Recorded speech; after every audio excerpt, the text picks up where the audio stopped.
अस्सलाम वालेकुम। आज का वीडियो मैं लेके आया हूँ क़यामत में सबसे मुफलिस कौन।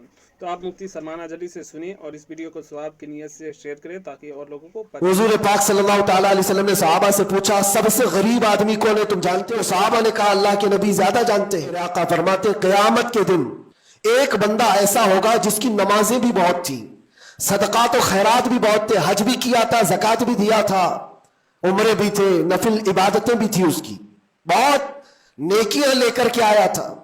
लेकिन जिस वक्त वो अदालत इलाही में पेश हुआ तो कई लोग खड़े हो गए, इधर से उधर से आए, रब ताला से कहने लगे, मौला ये नेक तो बहुत है, नमाजें इसकी बहुत है, हज भी किया है, उम्र भी किया है, लेकिन मेरे पैसे भी दबा कर रखा था। कोई कहता है कि मौला मेरा हक इसके ऊपर बनता है, इसने मुझे गाली दी थी। कोई कहता है कि मौला मेरा भी हक बनता है, इसने मुझे मारा था। कोई कहता है मौला मेरा भी हक बनता है, इसने मेरे पीठ पीछे मुझसे चुगली की थी और लड़ाने की कोशिश की थी, मेरा हक बनता है इस पर।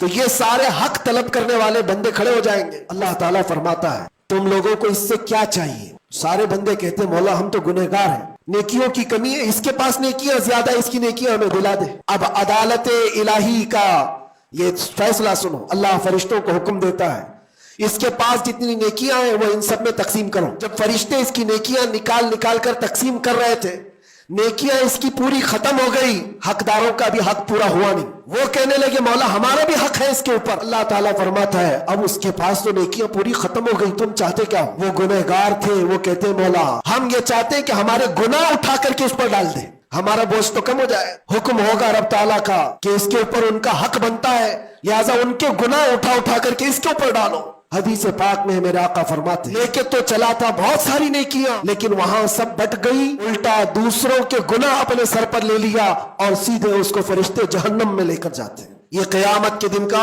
सबसे मुफलिस आदमी है, सबसे गरीब। इसीलिए ए लोगों, हुकूकुल इबाद में कभी गिरफ्तार मत होना। दुनिया में किसी का हक दबा कर मत रखना।